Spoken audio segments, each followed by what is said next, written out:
Ìwé ìròyìn gbélégbọ́ tòní tún ti jáde o, ẹ gbà á yẹ̀wò.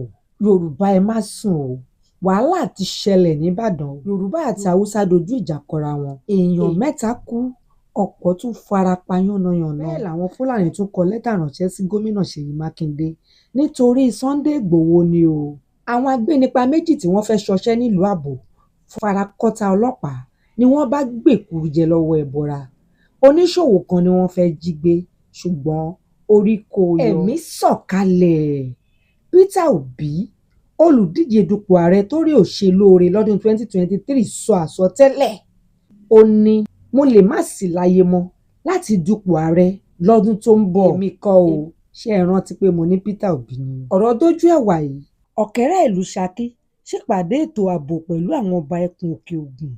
Ariwo ayọ̀ sọ ní Kwara, àtẹ́wọ́rọ́, kódà wọ́n ju ṣẹ̀kẹ̀rẹ̀ sókè. A ti gbòmìnira o. Àwọn olùjọ́sìn tí wọ́n jí gbé ní Kwara ni wọ́n fohùn dúpẹ́. Ẹ̀gbọ́n ẹni tí wọ́n pa lọ́ṣùn ni. Ẹ yé gbé ìròyìn ẹlẹ́jẹ̀ pòyẹ ẹnu gbòòrò kiri o.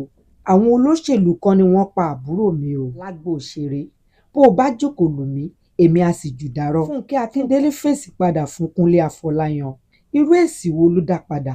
Ẹ kà á nínú ìwé ìròyìn gbélégbọ́. Bẹ́ẹ̀ lẹ́ ò tún kà nípa àṣírí ìlera, ìwòsàn ìbílẹ̀ nílànà tewétegbò. Kí ni Ọlátúnbọ̀sún Ọládàpọ̀ Fàròyé Akéwì sọ àtàwọn idán tó ń ṣẹlẹ̀ lórí pápá eré ìdárayá. Ó ti jáde o.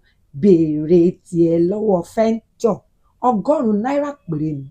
Ẹ tẹ̀lé wa, ẹ fẹ́ràn wa, ẹ pín wa ká lórí àwọn ìkànnì ìbánidọ́rẹ̀ẹ́ wa lórí ayélujára. Tẹ ìwé ìròyìn gbélégbọ́. Ó yẹ kí o gbélégbọ́ ròyìn ayọ̀.